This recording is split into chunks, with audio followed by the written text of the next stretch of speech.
Era una vez un pastor muy estimado por el pueblo, recibió una visita mental de un espíritu llamado Medresa, una visita la cual recibimos la mayoría de los hombres de Dios. Aquella visita fue nada más y nada menos la visita de uno de los espíritus más peligrosos en el reino de las tinieblas, para hacer caer a los hombres de Dios.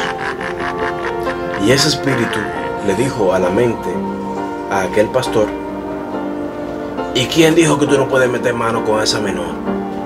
Lo más que puede pasar es una reunión en la iglesia con los líderes, o que te pongan en disciplina de 3 meses, y eso nadie más lo va a saber, nada más los líderes de la iglesia. Llévate de mí. Aquel pastor, en vez de reprender la voz de aquella serpiente, le hizo caso como Eva en el jardín del Edén, y se olvidó de la frase que dice: el que juega con fuego se puede quemar.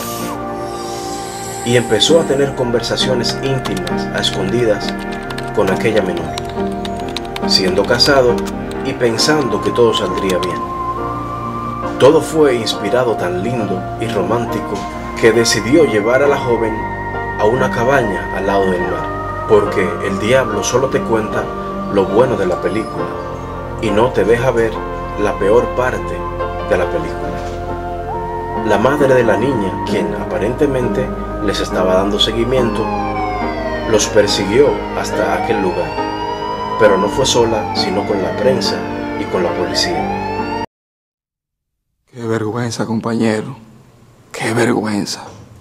Hablando mentira, diciendo una cosa hoy y otra mañana, engañando a uno. Aquel pastor pasó la vergüenza de su vida al ser entrevistado por la prensa, y no para hablar de sus logros en el Señor, sino para explicar qué hacía con esa menor de edad en una cabaña. Según familiares de la menor, los cuales no quisieron dar declaraciones. Si tu pregunta sería: ¿Dios perdona a ese tipo de hombres? Claro que sí los perdona, pero el perdón trae consigo muy grandes consecuencias. Obviamente aquel pastor fue a la cárcel, y si en la cárcel varios hombres lo violan, como suele pasar, eso es parte de las consecuencias de su pecado. Si un familiar de esa menor paga para que lo maten en la cárcel, también son consecuencias de su pecado.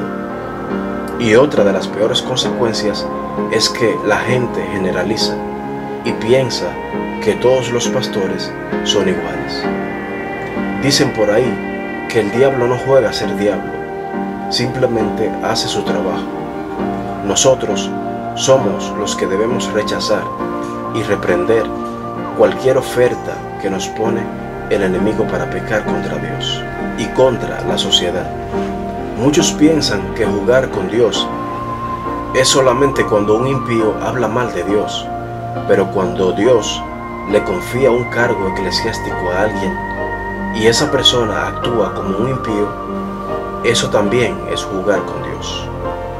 Primera de Corintios capítulo 10, versículos 12 y 13. Así que el que piensa estar firme, mire que no caiga.